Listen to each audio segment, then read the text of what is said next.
Losing my eyesight at the age of 20 turned my world upside down. It completely changed how I lived. I was an active teenager, playing sports. I worked for a newspaper. I loved going on road trips to visit friends. Then one day, I was at McDonald's, and I could no longer see the menu like I used to. It was fuzzy, it was spotty. Something was different. My eyesight was starting to go. It was a disease that affected my optic nerve, and progressively, it deteriorated my eyesight over about 8 months, starting in one eye and going into both eyes. I remember losing things one by one. I remember the devastating time when I could no longer drive anymore, or the sad day when I couldn't play catch with a friend anymore. When I tried and the depth perception wasn't there and I just couldn't see the ball to catch it, and it went over the mitt and bam, right into my head.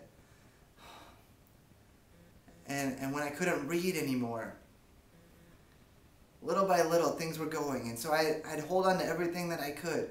I'd sit close to the TV to see Michael Jordan play, or get real close to the TV to play video games up till the last day I could do that.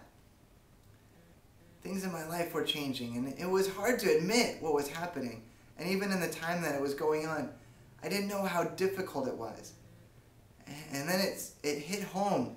It sunk in, and I started to get angry.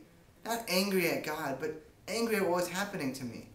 I remember one time punching a hole in the door down to the basement and walking out of the house, not knowing where I'd go or how I'd get there. It was super difficult.